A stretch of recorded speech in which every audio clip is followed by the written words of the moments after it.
Everybody see that? When you read this, something I didn't even catch it when I saw it. Actually, somebody brought it up today. Take a look what happens here. What's 10,000 times 1.12 times to the 30th? What is that? What does that give you? So the first part of that calculation, 10,000 times 1 plus 0.12 to the 30th. What does that tell you? What does that give you as a concept? Yeah. Future value of that investment. It tells you the future value of the RSP, right? You put $10,000 in, and it's growing by 12% a year. 1.12 to the 12 will tell you what the value of that RSP is going to be in 30 years. Everybody agree? Everybody, that's the future value. And then times 1 minus 0.0, what does that tell you? Right, so that's basically saying I get to keep 1 minus 0.4. 0.4 is to the government, I get to keep 0.6. So that basically tax affects the value of the RSP. Everybody agree? We learned that the other day, we're going to learn it today, we're going to learn it both times next week. So this stuff must be important if we're going to go over it this much. Okay, everybody? So that should tell you 10,000 times the 1.12 to the 30th times 1 minus 0.4. That's the answer. And I have no idea why that has another divided by 1. 1 minus 0.4. Okay? So catch that out, and we're going to get somebody to tell us what the heck they were doing there because it makes no sense. Okay? Everybody good? Okay, so that was a good, somebody picked that up today and brought it to me in my office, and I said, I have no idea why that does that. So I think it's wrong, but let's see. Professor Marco will come back and we will see. Okay, problem number 4. And I think we have it on the screen here too. Go back here. Section 1. Okay, so we're going to go problem 4 of the previous day. Okay, remember the other day we had problem part 3 was basically dealing with Cindy, and we said she made $100,000 and we were comparing what her tax rates were, her effective rates. Anybody remember what we had? Anybody have that here handy? What did we say? What were the effective rates? So Cindy, for deduction and no deduction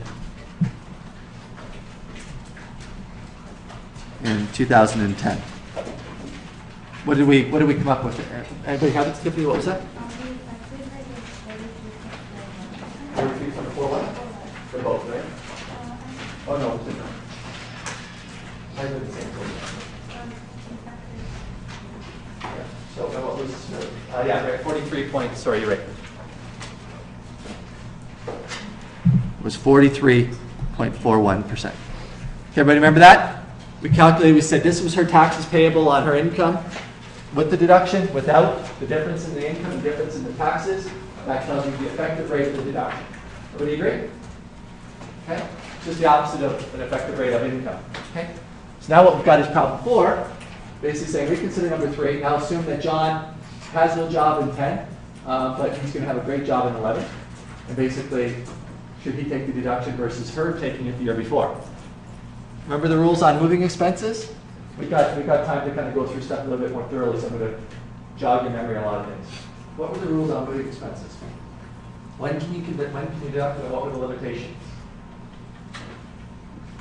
Anybody? Exception? Blow a gasket up there, you're really reaching back. I don't think I remember the over 40K from doing 40K close to any place of work or school. So there's a kilometer limitation on whether or not you get the deduct moving expenses, okay? All right? There's a kilometer limitation, but how about the actual amount that you can deduct? Remember that? Nobody? Remember? Okay, what was it? No. Remember? Okay, remember there was a limitation that said when you move, you can deduct your moving expenses, but only to the extent of your income from your new employment location. Remember that? So if you move on December 30th, you only have 1 day's worth of salary for that year, your limitation will be that day's salary, right? And then you have to carry it forward to the following year, and use it the following year. So in this case, because they moved in 2010, they both have jobs. The husband and wife can pick who takes the deduction. There's no requirement to take one or the other and when. So what they're saying here is, she could take it in 2010, like in problem 3. We came up with the effective rate of 43.4. And now what we're going to say is, he alternatively can take it the following year at a higher income rate. right? So logically, if it was the same year, which one would take it? So if he made 140 grand this year, 2010, and she made 100, who would take the deduction? We don't need to do any work, Tiffany. A higher income person, right? Let's throw out a wrench in this part 4. What throws the wrench in part 4 here that we have to do some work? Okay, what do you know? They're different years. It's a year later. So what happens is it's a year later. So he's going to have a higher rate of deduction probably. Oh, sorry, excuse me. Turn that on.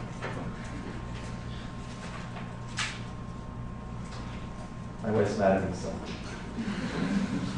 I invited people over to a barbecue on Sunday, and she didn't like it. So you can swear at me later. Okay. So the problem with this is, don't laugh. You're all going to be in that situation someday. The problem with this one is because there's 2 different years.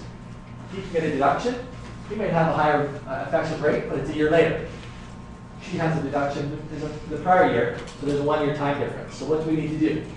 The problem for how do we solve this problem? Well, they give you guidance, but think about what they're asking for as opposed to just doing it. How do we figure this out? Yeah. They want the value of John's effective rate. Right. And you're discount back up to 2010. Exactly. So what you're going to do now is you're going to tell us what John's effective rate of the deduction is, just like we did for her, and we're going to present value 1 year. Because this is only worth a deduction 1 year later, right? It's exactly 1 year apart. Right? She's going to do it on her 2010 return. He's going to do it 2011, 1 year apart. We just present value the deduction effective rate. Okay? So did you do the calculation of what his effective rate was? Yes. Okay, so what I'm going to do is I'm just going to ask you for, I'm not going to go through the numbers again. Tell me his tax payable under no deduction and deduction, and then we'll calculate the effective rate. And, okay? Everybody, we did the calculation on Thursday. I don't want to spend, or Tuesday. I don't want to spend all class going through how do we calculate personal taxes, okay? So let's, you can go through and do that again, and we're going to see it a couple more times today anyway. So go ahead, sorry. So do you want the total taxes? Yep, so just we're going to go John. So this we're going to say taxes payable, no deduction. 44,479. Okay? So everybody, if you get time, what you should do is try to go improve that number. I'm assuming it's okay. Anybody else do it? Anybody else do it? Can we corroborate that number? No? Jennifer, is that the number you got too? Okay? We'll have a simple majority of 2 out of 75 to prove the number, right? Okay, and we're going to do taxes payable, deduction for moving expense, which is 37,570. 517? Yes. Okay. Okay. You know what I'll do? Okay. Oh, I did that the wrong way. It's fine. I should do this. Chapter B. Guess not. I should do that after all. You guys can see what I'm doing here. Okay. So we know Cindy from last day is 43.41. We know John for 2011. Tax payable, no deductions, 44,479. You have to go through the calculation, right? $140,000 of income, how much tax you pay. Then you're going to do John deduction, $125,000 of income, how much tax do you pay? Everybody get that? These are fundamental concepts you got to know how to do, ladies and gentlemen. So now we're going to say, so tax saving on deduction, which equaled 6,961. 6,961. Okay? And now, therefore, It was an effective rate of 46.41. rate. Effective rate, remember, ladies and gentlemen, is the savings equals savings over deduction, which equals 6,961 divided by $15,000 deduction equals how much? 46.41. 46.41%. Okay? So ladies and gentlemen, take a look. We now have a situation where hers is 43.41. His is 46.41. At first blush, prima facie, if you like Latin, John should take it, right? Everybody agree? Everybody agree? John should take the deduction, which makes sense because he has a higher income. We just proved that's normally the case. The wrinkle of this problem is, this is a year later, so what do we need to do? Yeah, Caitlin. We need to discount it back. Okay, so now we're gonna take PV of John's effective rate to equate to Cindy's effective rate in 2010. And Caitlin, how do you do that? You took the rate, which was 46.4%, and divided by 1.05. And I always like to just show the full calculation in case there were 2 years, which equals, Caitlin? 44.2%. 44.2%. Okay. So 44.2 versus 43.41. Who should take the deduction?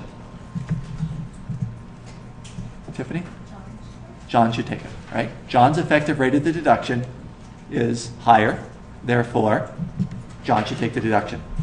And this is the case, remember, where you're going to say that's what the numbers say. So the calculations, so you're going to say quantitatively, John should take the deduction.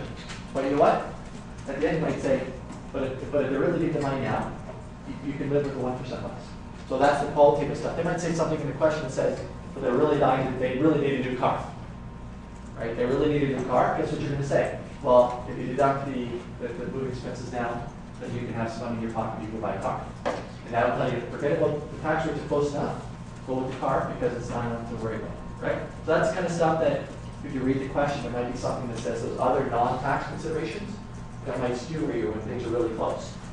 Okay? So when things are close, when the calculations are close, generally speaking, what you're going to see is something in the question is probably going to say, qualitatively, is there something else going on? You might want to tilt the equation one way or the other. Make sense there? Okay, everybody good? Okay, so after tax calculations, you need to know how to do these things, ladies and gentlemen. Okay, you should not expect to leave this course in 3 weeks without being able to do something to do with present value of after tax cash flows. Okay, fair enough? If you do, I disagree with you. Okay, so let's go with question 4.1. So everybody signed? The form all signed? All signed up, ladies and gentlemen? Consider still moving around. Okay. All right, so we go to the required first.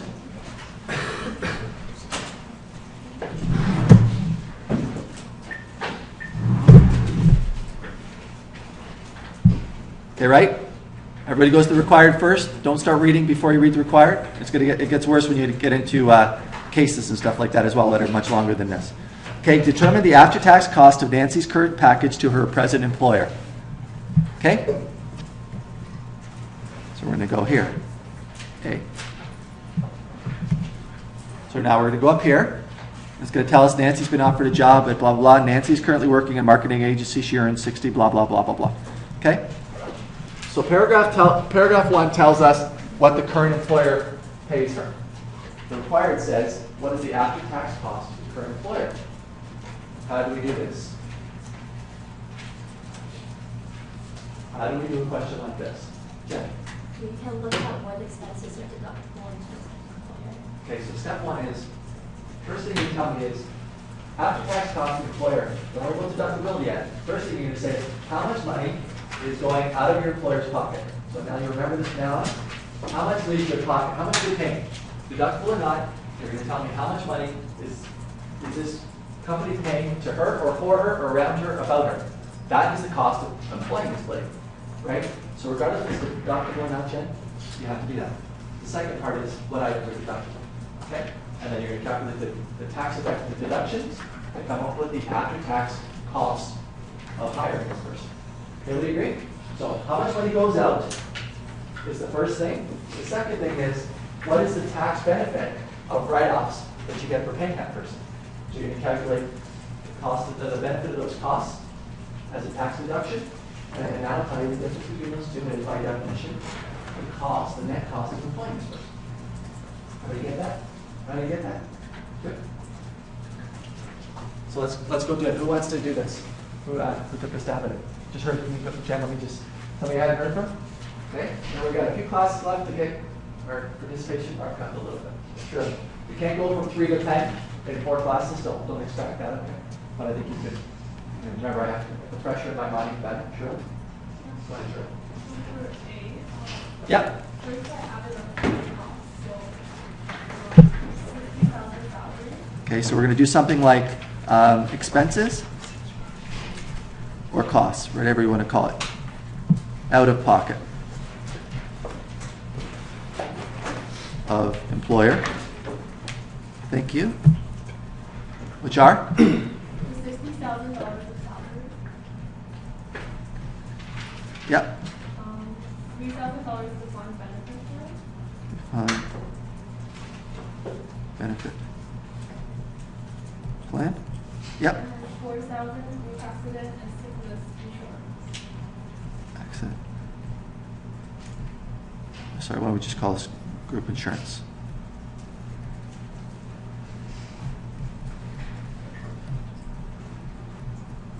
Okay. So that adds up to 67,000. Right, so let's just scan through here. So we got a salary of 60,000. We got 3,000 employer contributions, 4,000 employer there. So that looks like that's everything the employer pays. Everybody agree?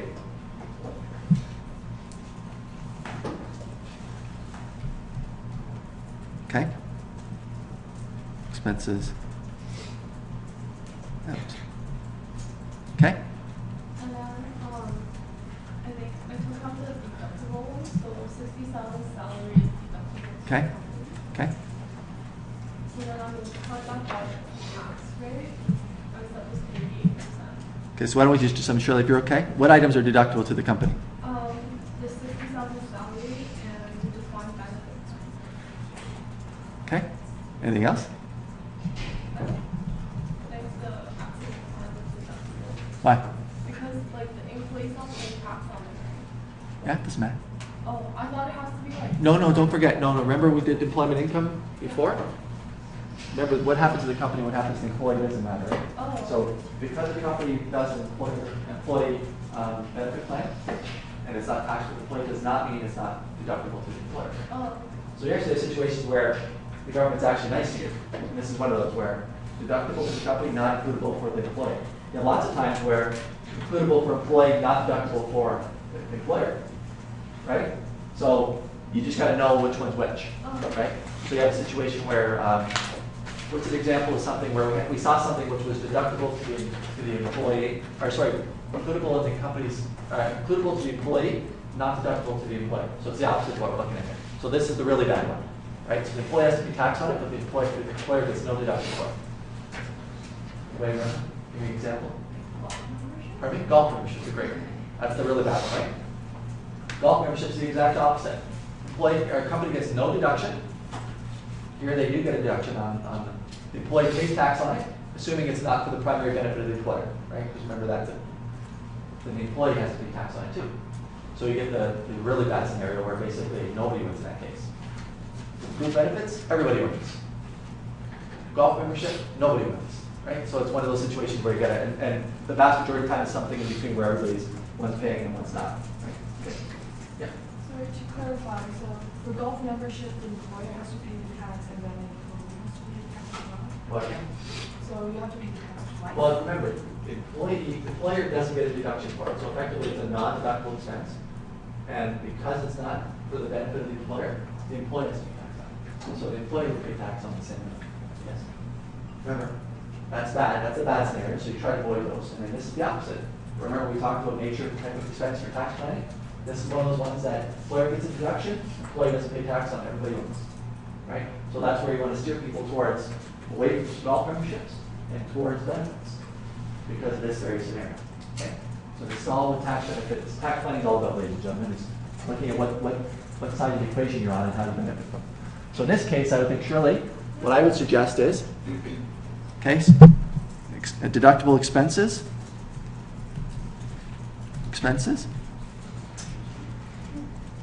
All of the above are deductible. Don't know what happened there.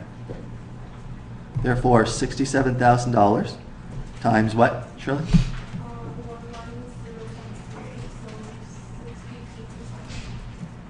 62%. 1 minus, what's the tax rate? 0.38. 0.3. Hang on. Tells us here.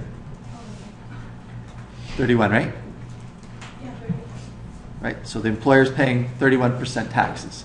So therefore their benefit is, how much? 1 minus 0.3. Why are you doing 1 minus? 15 So I'm doing a little bit different from the book because I want to explain the concept, and then I'll show you a quick way to do the calculation, right?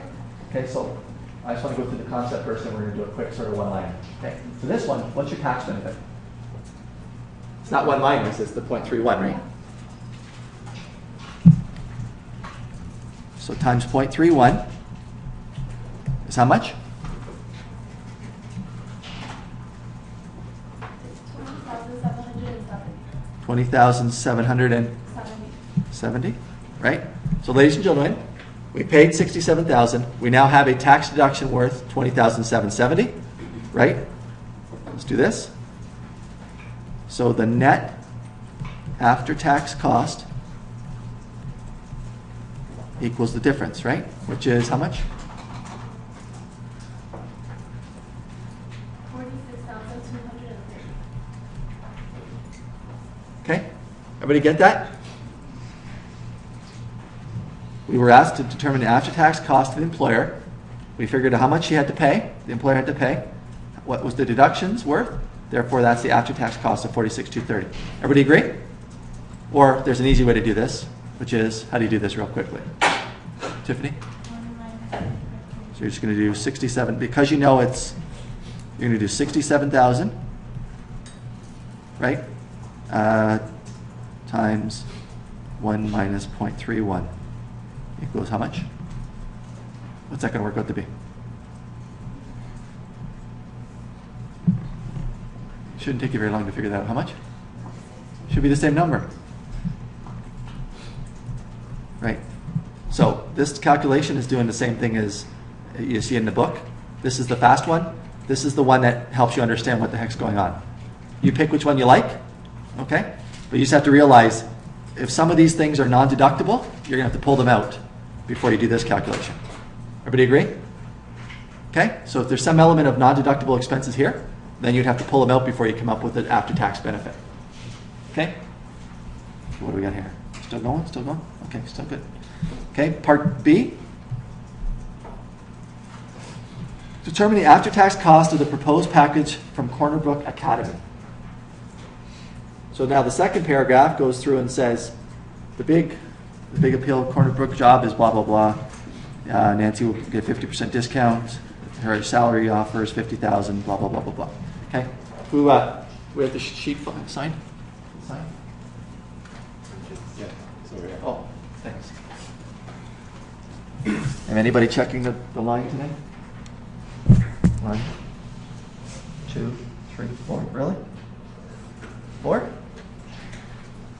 This is after the 10 minutes I spent at the beginning of the last class saying you should keep up on this stuff and do this stuff? All right. Okay. All right. Well, those are all 4 people who always answer should don't worry about it. So let's do volunteer a little bit. Determine the after-tax cost of proposed package for Corner Brook. What do we do? Somebody, yeah. So you look at like our, I guess, our office expenses again. Okay, so we're going to go down here. We're going to go B. Okay, so costs, expenses, whatever you want to call it. Which where? Go ahead. Salary of 15,000, Yep. and then health and dental benefits of 7,000. Okay, so we're going to call those just group benefits, okay? Is that okay? And Group benefits. Or how much, sorry? 7,000. Yep. It's a pretty fancy plan, by the way, $7,000 for. And then employer contributions for 5,000.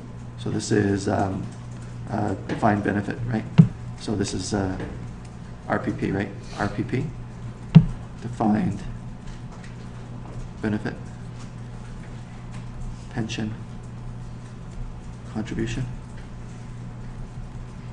Okay, as you kind of move through your career, I'm hoping, who can tell me the difference between, again, I got lots of time to fool around on these little sort of tangents. What's the difference between a group or defined benefit, defined contribution plan? Jelly, what would you prefer? Emily? Defined benefit, it tells you exactly what you'll get, so it's going to take care of whatever. And defined contribution, they tell you how much they're going to put in, which, especially high valued money, if you're not in So very good. So if you had a choice between a defined benefit and defined contribution defined benefit, generally speaking, most people would prefer, especially where the economy is and credit rates are these days, you generally prefer a defined benefit plan because it tells you how much you're getting when you retire. So basically, a calculation says, usually the last 5 years of your working, or your highest 5 years, takes a percentage of that for your work on, right? So you know what? If you're somebody who's making a good living, it's a nice thing to say, I was making a certain amount, this is a certain percentage, you can kind of count on it, right?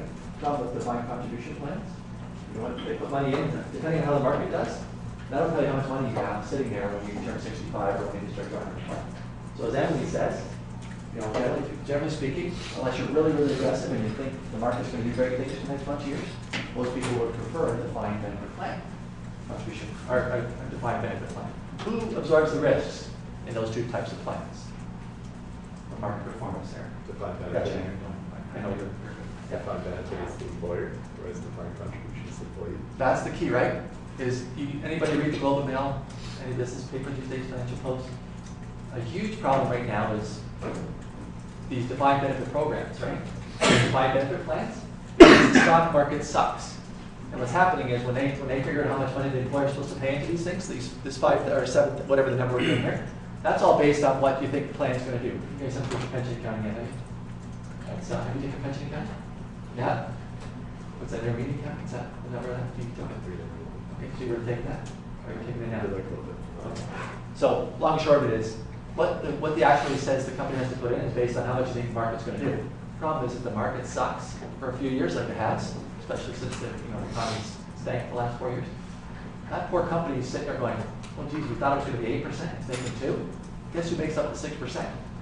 And on a very big number, usually billions of dollars. Look at Air Canada, all these big companies, you know what they're complaining about? Is that their issue is they've accepted the risk of saying, if they're not underperforming, we got to top up the money.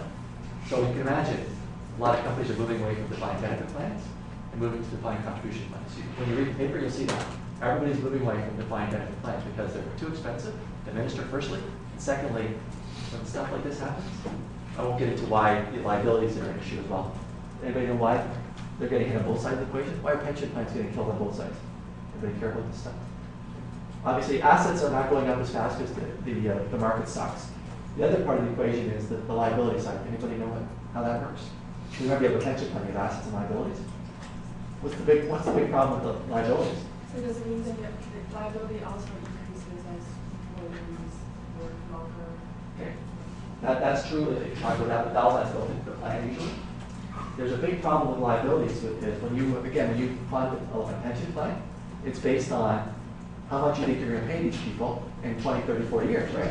That's what they have to guess at. And what they do is they take the present value of those liabilities and bring them back to today, and that's the liability. What's happened with interest rates? You may know? What's interest rates now? What's a bond yield right now? Janice, you know? 1 or 2%. So the problem is, if you think you're going to pay somebody $50,000 a year in 20 years at 10%, that's a number. What if it's $50,000 a year in 20 years, but the present value is now at 2%? What's happened to your liability? It goes way up because the present value of that obligation, because the denominator is lower, is a lot higher. So they're getting whacked both ways. The assets are going down, liabilities are going up, and there's a big gap. So what happens is, if you read about the paper, that's what's going on. So a little diatribe there. Okay. So I don't know why I went into that. So you can go back. You can wake up again if you weren't caring about that stuff. What was the RPP number? Who was doing that? It's 5,000. 5,000. Yep. And then they also paid for the trip, which is $5,000. So trip value. Yep. Anything else? There's also a 50% discount. There you go. tuition, Yep. Which is So tuition discount. 50% of 15,000. Yeah. So it's 7,500. Yep. And then you have to determine what's deductible. Okay, so let's just add that up. Say that's the total out, okay? So total expenses. Do you know what that number is? Anybody know that number? 74,500? That's the right number? Then we're going to say tax or value of tax deductions, okay?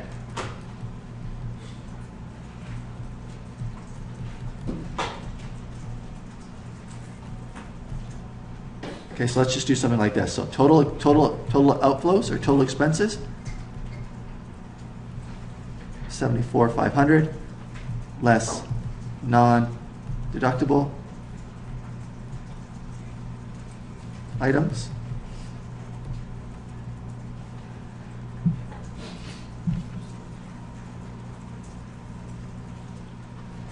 It's not deductible there. Still 5,000 that only the chapter.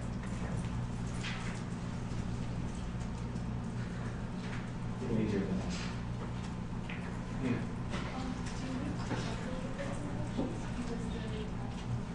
Tax exempt company. So there's no value to the tax deduction. So there's no deductions available to them. That's a little trick question. So the value of the tax deduction. So tax expenses are 74,500. Because it's a tax exempt entity, deductible expenses are by definition zero. They're all non-deductible to this company. I know, that was nasty. So deductible expenses, zero. Therefore, you're at tax value.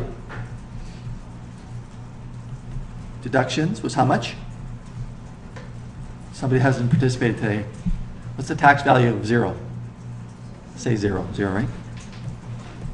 So after tax cost is exactly 74,500. That was a cheeky question, but you know it's good to look at when you're looking at the value of a deduction. You have to look at it through the eyes of the payer, right? The value of the deduction for somebody who's paying 40% is different from a person who's paying zero, right? Do you agree?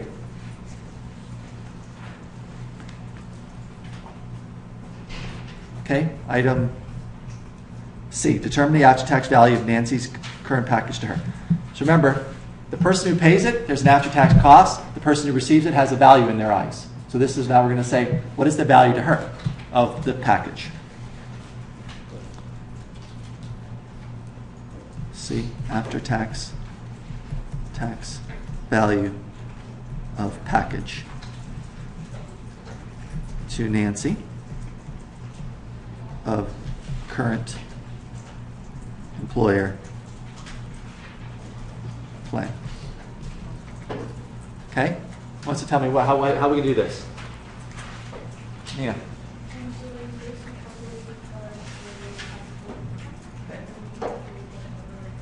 Is this what we're seeing? Can I start that? Okay.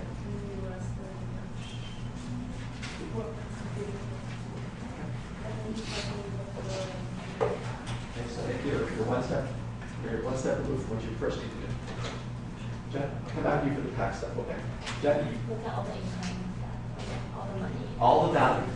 Value means value. Doesn't mean cash, doesn't mean, what value is this employment giving to? Right? It says that. Right? So what is the after-tax value? So if there's something that she's getting that may or may not be taxable, may or may not be cash, if it's valued, we should include it because that's going to be part of her calculus to say, that's something I should do or not do, change job or whatever. Okay?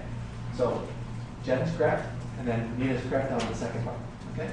Yep. Can you add that back at the end, like after you calculate taxable? Well, you can do that. The problem is, you know what? I think these sorts of things, it's always easier to think about in person as a human being. What is the value to you? First thing you do is add up all the things that are good to you. That's a number, right? The value to me. And then take off the tax you got to pay on what you just got. That is the after-tax value to you. Nina, you're probably right. You probably have it calculated correctly. The problem is, for 95% of people, I want to make sure they understand the concept. To go through it a way that if they're throwing something like that, they can't figure it out, right?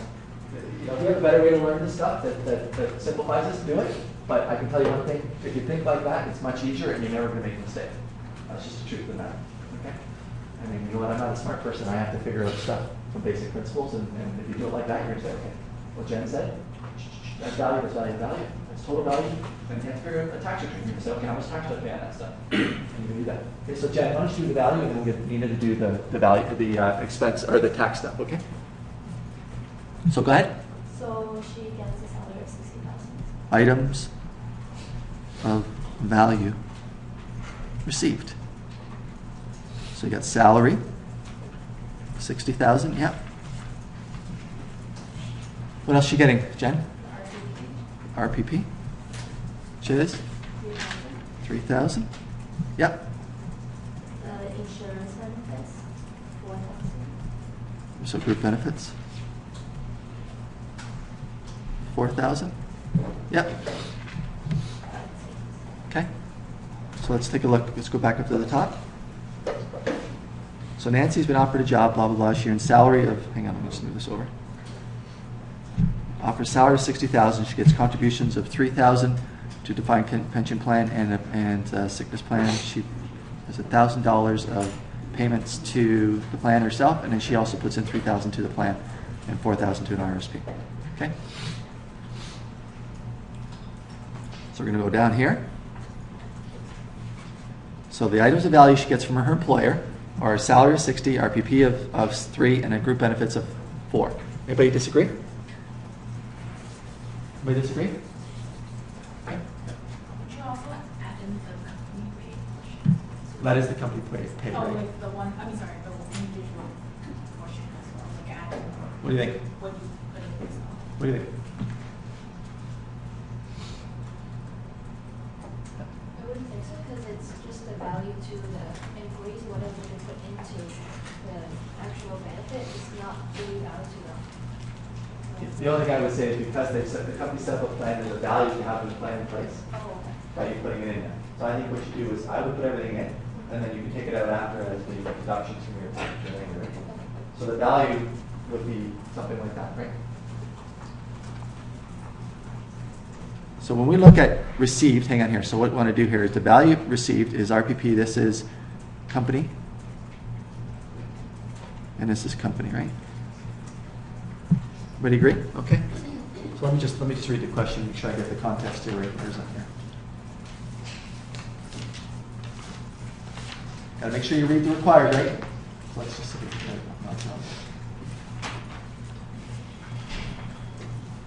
Oh, here's it. Sorry, hang on. Let me just grab the question. Otherwise, I'm going up and down the screen here. Bear with me, ladies and gentlemen. Hang on, I just want to grab the case there. That's the second two. Where are you? Where's the question?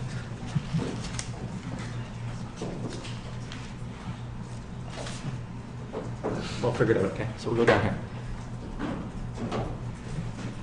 So we're asked for determine the after-tax value of her current package, right? So basically we have to come down and say, okay,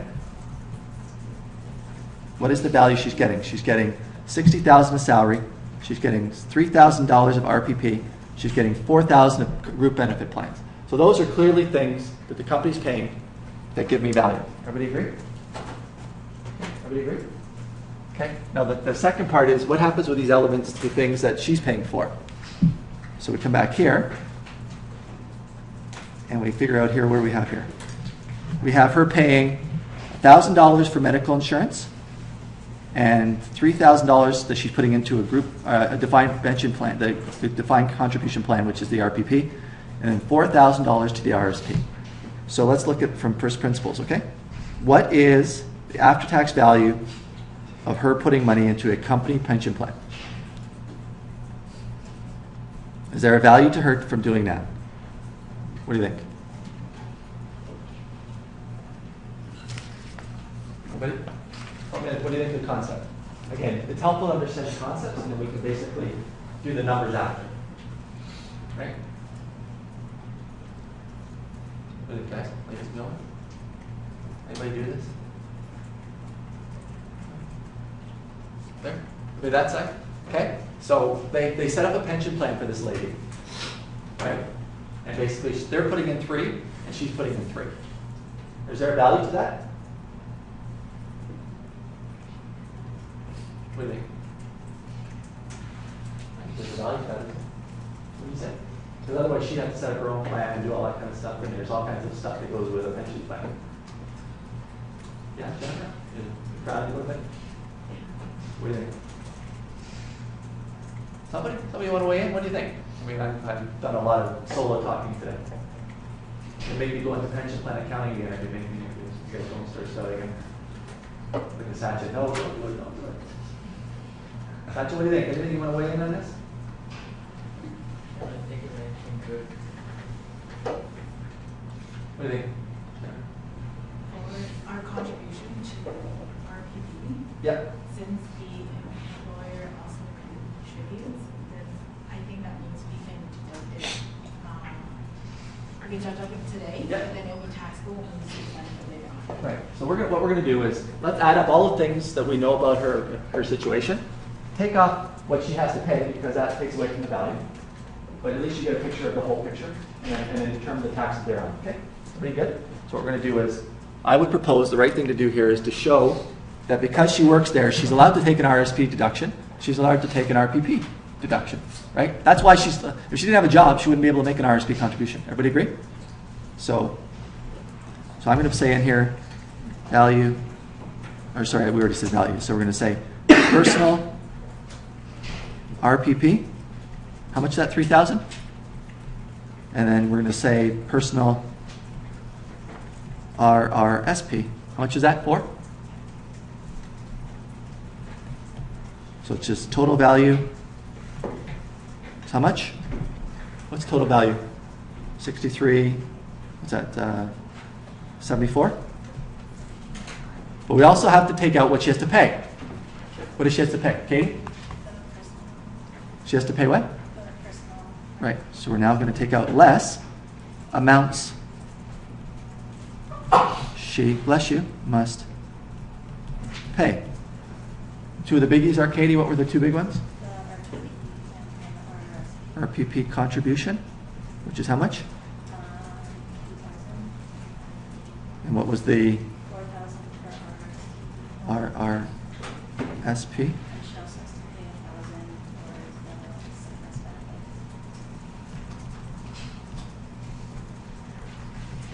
RSP was how much? 4,000?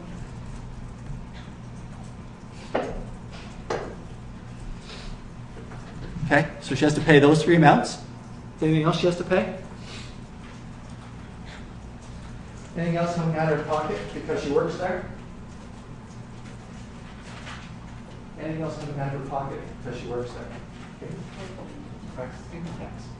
That's the trick to this question. Part of working there is paying these things, including taxes. So that's where we're going to come up to what Nina was saying. Nina, this is where you're now going to figure out what's the taxes payable, right? And the last thing you're going to say is taxes payable on income. Okay? So this is where you're going to say, okay, this allows you to come up with your quote-unquote after-tax value of the package. Everybody agree? So again, you know what? Nina probably had a faster way to do this, but if you think of it this way, you walk through the concepts. What did I get? What do I have to pay to get it? This is my after-tax value, right? I think if you think of it that way, it might be a little bit easier. So, who did the taxes? Anybody want to help me with this one? Oh, Nina, I promised you a chance. You want to try?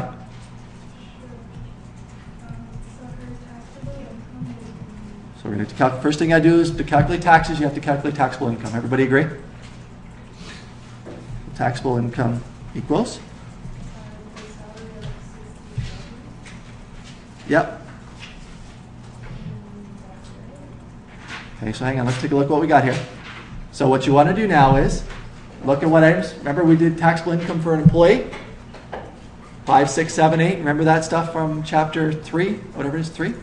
So you're going to add up the things we have to include, take off the things we're allowed to deduct.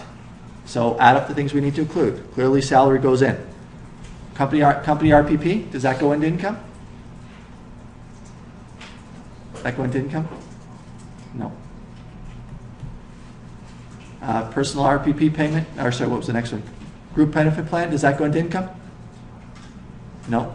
Remember, those are two things that are specifically allowed to be omitted from income under Section 6, right? Literally, they're exemptions or exceptions. And these are personal amounts that they're paying, so this is her money out, so it's a non-item. So from an income point of view, we have salary only, right? Now, we have the pluses. What are the minuses, Nina?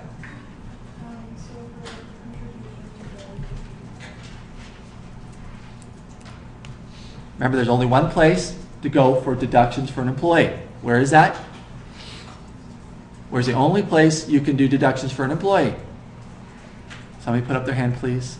It's going to be a long time. That final exam is only 3 weeks away. What tells you what you can deduct as an employee? Andrew. Section 8. This is an employee. That's the only thing you're allowed to deduct. You can do whatever you want in the world. Section 8 is the only place you get your deductions. Remember? 5, 6, 7 are the 3 additions. 8 is the deduction. So we're going to go less Section 8 deductions. What are they, Nina? What is she allowed to deduct of these items? So we only know she's only paid these things here. 1, 2, 3, right? So is she allowed to deduct an RPP payment? Yes. So you're going to do RPP, which is 3,000, right? That's going to get you to Division A, employment income, 57,000. And everybody, I'm only doing this to remind you of all the stuff we've seen in the course. Doing this question, you can do a lot faster, and we'll show it real quickly later. But remember, 5, 6, 7, 8 tells you employment income. Subdivision A is 57. Then Nita, what else are we going to deduct?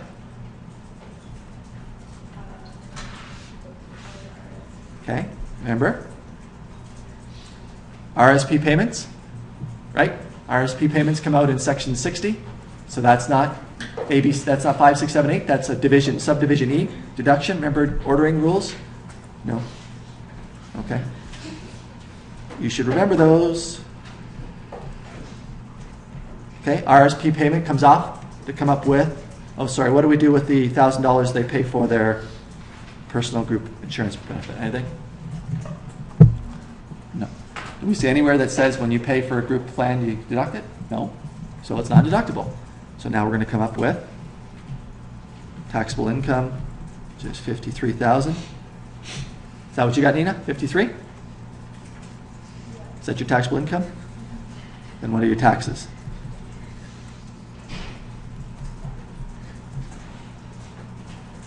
Nina, did you do it, or you want me to grab somebody else who did it?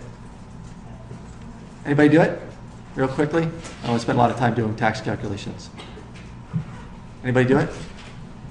All right, hang on here.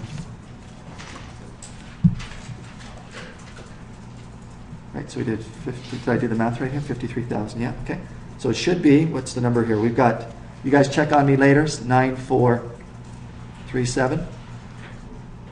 Okay, I'll let Jennifer do the math up there and let me know if that's wrong. 9437, which is going to give you a certain number, which is,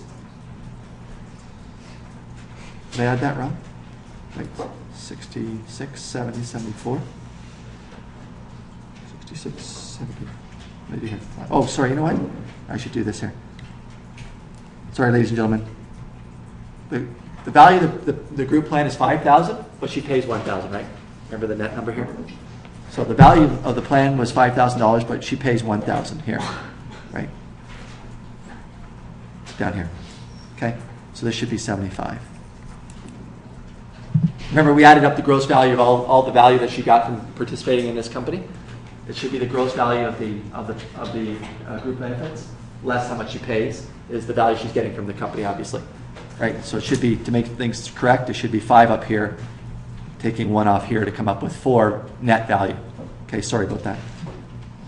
So this should be 60, that's still right? So anybody do the number? What's the number here? 75 minus 8 is 68. Anybody number? Anybody have the number? All right, you're going to make me do this. 57,563. Is that right, Jennifer? Is your calculator up there? Okay. Okay, check it out. Okay, so the concept is, look at the gross value of everything, take out what she pays, including taxes, that is the after-tax value, right?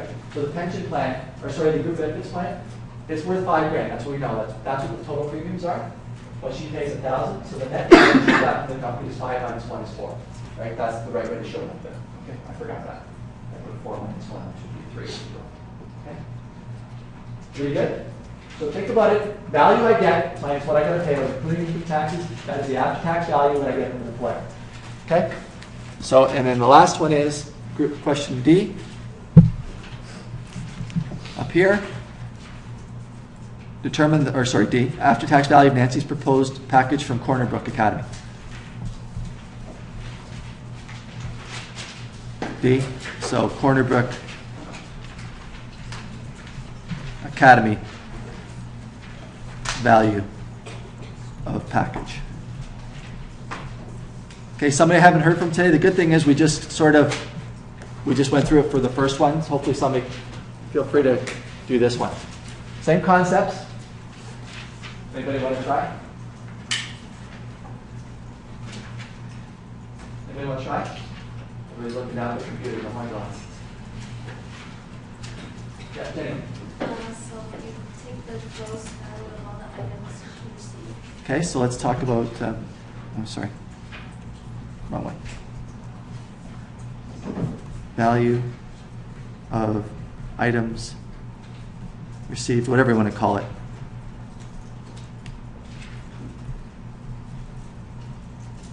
Okay, so what are they, Jenny? So the tuition discount, so 7,500. So let's use the same methodology we used before, okay, Jenny? So we're going to do, Also, oh crap, what did I do there? No, stop. I don't want that. You go down, okay. So let's do this. 15.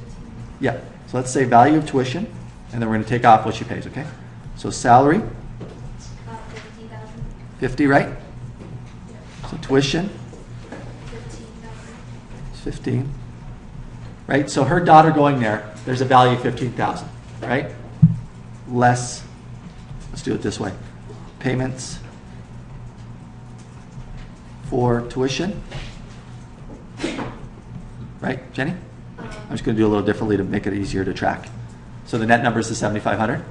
Yeah. You know what I'm going to do? I'm going to do it a little bit differently here. Let's just, I think this one's more intuitive. And we're just going to add across, okay? So Jenny, see what I did? So the 50, so I made a subtotal here to make it tie in a little bit better. Okay? So the value of the tuition is 15. This makes you remember, value is 15. She has to contribute 7,500. The net value to her is 7,500 that she's getting from the business. Okay, Jenny? Yeah. And then the defined benefit pension plan. I think is the gross 7,500. Yep. Oh yes. Less personal payments. She contributed 2,000. 2,500? Yeah. Yep. And then her health and dental benefits, which is 7,000.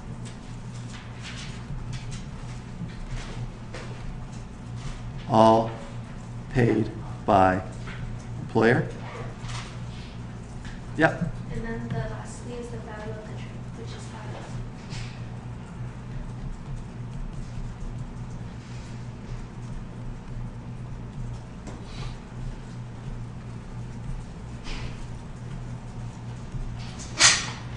Okay. Jenny, anything else? No. I'll make sure I got all my numbers the same in terms of coming up with the tax number. Okay, so that comes up with what?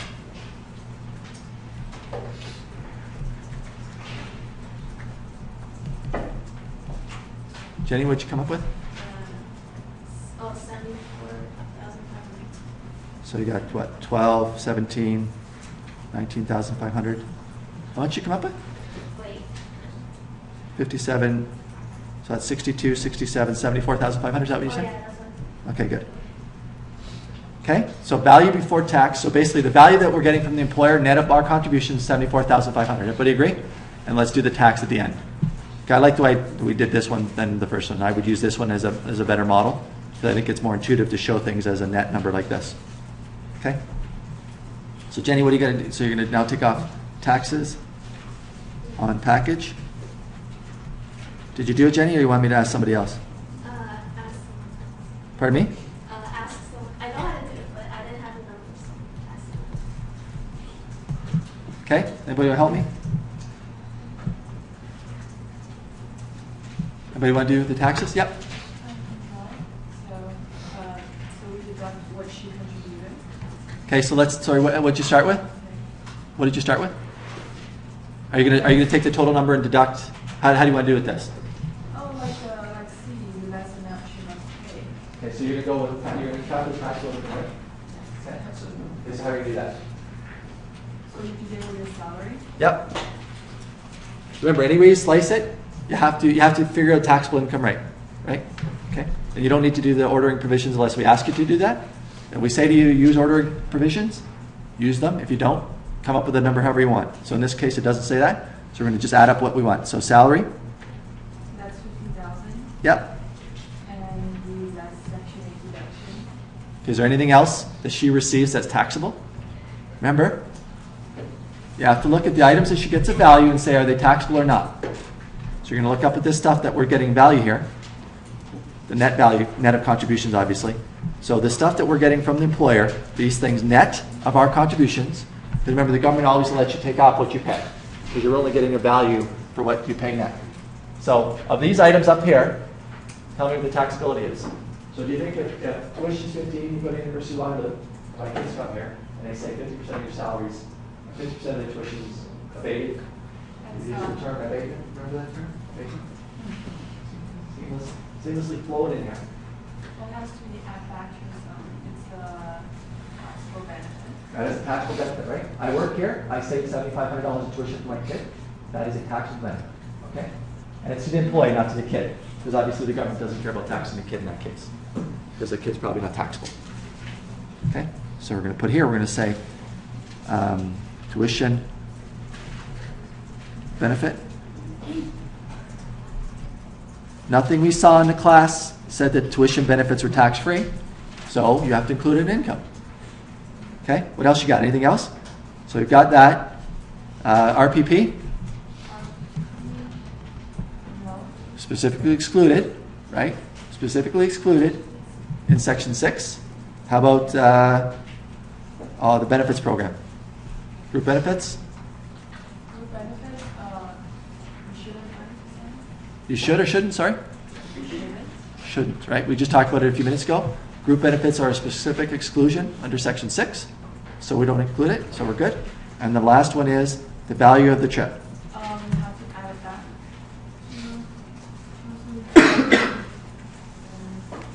If it's not for employment purposes, we have to add it back.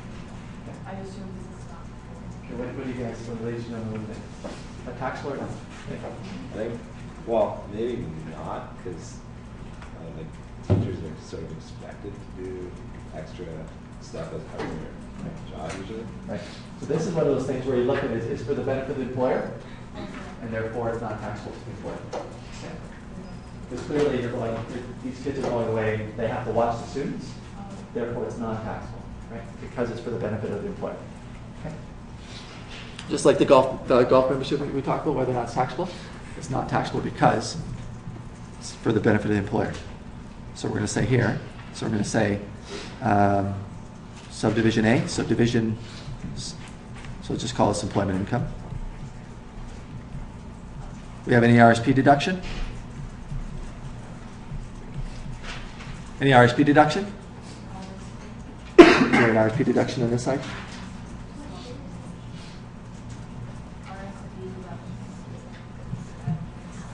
Oh, sorry, you know what? Hang on here. So we have a tuition benefit in, so we now had the pluses. Do we have any minuses? You have your own contribution. There you go. Section 8, you have to look and say, is there anything in Section 8 that we saw that we can deduct? There is. What is it?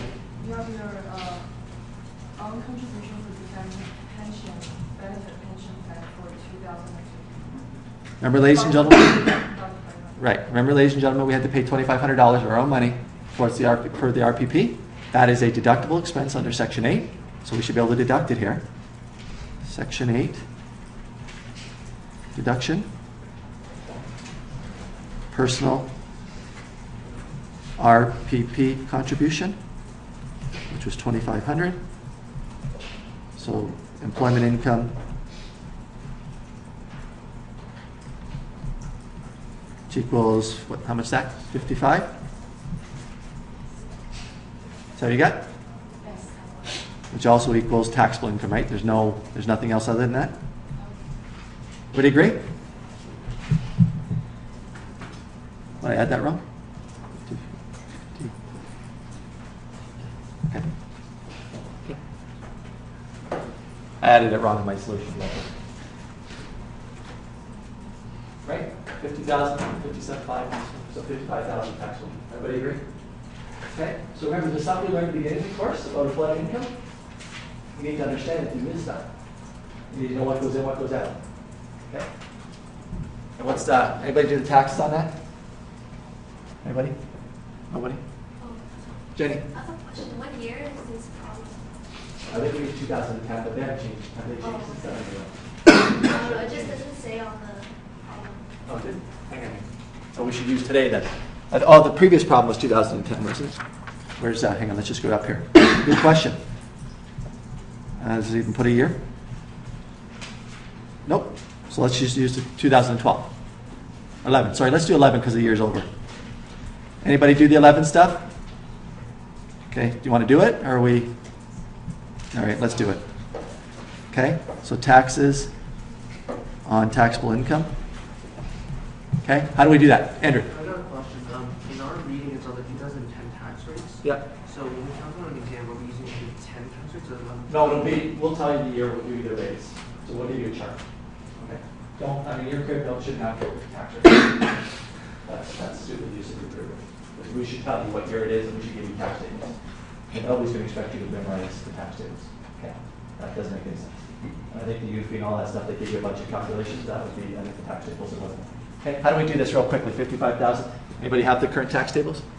Somebody had last day. Somebody had their book here. Carol, could you have your book again? No. Anybody bring the tax book out?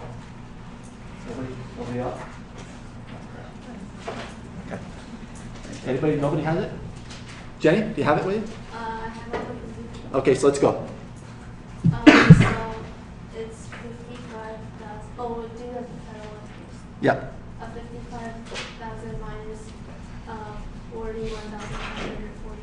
So 55,000 minus 41. 544. Sorry, I couldn't hear you there. 41,544. 41,544. And then multiply by 22%. Yep. And then you add 6,232. Plus 6,232. Like that? Jenny, is that what you get? Yeah. Okay, so remember everybody, you have the base amount of tax from the lower brackets plus the difference. 55 is your current taxable income over your threshold of the bracket you're in now times your current bracket rate, right? So you add those up. So here's your base tax plus the incremental tax on the higher rate.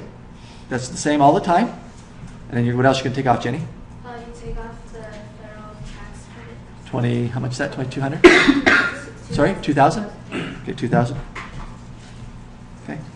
Plus provincial, which equals, how do you do the provincial? Okay. You do, 55,000 minus 37776. Yep. And times 9.15%. Yep. Those should be plus. Then, I don't know. What's the provincial based on the base? Do you know, anybody have it? I did the numbers wrong in my calculations. Hang on, I'll get it for you. It'll be, how much? 3282. So, pardon me? Yeah, with the credit. So 3282 is the base minus 700. Anybody want to do some real quick math? What is that? I added wrong the taxable income on my calculations. Anybody know that? Somebody do some real quick math. Somebody got a spreadsheet? Eric, you got it? Or sorry, yep. 11,350. 11,350. Okay. If you get a chance, take a look at home. But I mean, you get the idea. If it's off by a few bucks, so it's 11,350. Remember, just because she works for a tax-exempt company doesn't mean she doesn't pay tax, right? So remember above there was no tax effect for the university. That doesn't mean because I work at the University of Waterloo I don't pay tax. So you still have to calculate her tax effects. So that comes up to what, 70 or 63,150. Okay, so the after-tax value of her package that entity is 63,150. So all things being equal, where should she work? All things being equal, where should she work? Value of package 1, 57,263. So where she works now, 57,563. Where she's going to, 63,150. So where should she work? Based on tax only. Yeah. Quarterly. So at the end of this, you're going to say quantitatively, based on the after-tax income, you're going to work with you should go work at quarterly. Right? Everybody agree? But then, question E, even if it doesn't say it in an exam or a UP setting or a CMA exam, whatever you're writing, you should mention any qualitative stuff. What else? What have we seen in this question? Andrew, what do you think? Her daughter goes to Florida. Okay. So one of the qualitative things you're going to say is the thing. So regardless of what's going on with the quantitative numbers, saying being close to your daughter is probably a good thing. Perhaps the daughter might be the opposite. Right? So you're going to mention a couple of qualitative things that they say in the question, or you can think about it in real life. Your daughter's working here, that's a good thing. I mentioned something else in class. What's another benefit from working here versus working at the other place?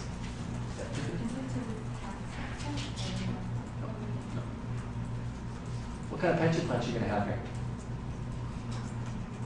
Defined benefit, right? Is the other one that's defined benefit too? The other one's defined What was it? Sorry? The other one's defined contribution. Right. So when I tell you in a question, there's two types of pension plans. Guess what they're trying to get a mark from me for? Probably a couple marks. We're noticing the fact that there's two types of pension plans, and one of them is generally better for an employer. So part E, I would put down the fact that you're close to your daughter. Secondly, would be the Corner Book has a defined benefit pension plan, which are generally better for employees. What would be a third one? Anything else? Kate? Well, like, corner book, the employee has insurance. Sorry? You have no insurance payments for. Okay, but that's all in the net number, right? Okay, so that's all the net value. So if you're talking about dollars and cents, I think you have to just, okay? There's another one, I think. Yeah, James? Tasteless tuition. Pardon me? Tasteless tuition. Well, don't forget, that's already netted into the value, Oh. right? So anything to do with dollars and cents already calculated out. So I would say, you should say that. Last one I would put in there. Just, and you know what, the good thing is, a lot of those marks that you see in exams are more thinking. Generally. She gets to vote recently. Sorry? She gets to travel. Travel? Okay, you can say that if you want. Okay? There's a value that we've attributed to it, so I think that would just be more like qualitative. Like, hey, you like to travel, this is a good time to do it. We already put the value up there. You didn't try something? One side put the hand up. What do you think? The last one, when I wrote this, and again, when I read these, I try to go and say, what's real life? Who's a more stable employer? Who's a more reliable employer one time? Generally an educational institution versus a agency. The agency probably, you got problems, you get fired. Once you start to go to school, at the university, you're generally pretty stable. Probably the union. So what is your more stable employment opportunity? Probably with the university or college or whatever this is. So those are all things that, if you're writing an exam, professional exam, those are things that people say, you get it. You understood what you were asked to do, which is look at the numbers, but also look at other things. Because if you do the numbers in isolation, you may not get the right answer sometimes. Right? Did you get that? Okay. So those are three things I would say that you could put in there and get marks for. Just for thinking and looking in real life. Okay. So next day we've got a case. Okay, so Tuesday's a case. You are expected to do this question. So if we get another class like this or only 4 people are checking, I'm going to do double something in terms of people that participate. Okay. This is important stuff. You got to get on this stuff, guys. I know you've got other things going on. There's only one question to do. You got to take a stab at this. Okay. So I'm going to be ticked off if I only get 4 check marks next time. Okay. And that means I'm going to look and say, how do we reward people who participated more, or people who didn't participate less? Okay? Because I need you to answer these questions. Okay? Because otherwise you're going to get to the final and something's going to go, I'm going to blow it out of the water. Guess what? They're generally looking at the question you're doing in class. Okay? It's not a difficult question if you try. And you know, if you try, you get it wrong, that's fine. But if you're not trying it, you're doing yourself a disservice. And you need to stop that. Okay? So what I asked you to do is use a tax rate of 30%, or no, 33% on that question, and then use a discount rate of 10%. Okay? The tax rate of 33%, discount rate of 10%. And you may not know what that means now, but if you read it and you start doing the question, you'll understand you need those numbers or something. Okay? Good finish, is that okay? So it's a bit of a hard ask comment, but I need to see you guys doing some of this stuff. You're welcome to this class and you're going to get smashed in the head with this. That's not what we want. Okay, so you need to get this done. Okay? So there's tax shield, CCA, all kinds of good stuff in the next for this case. All good? Katie, is that good? Randy? All quiet there? Right there in there? Yeah.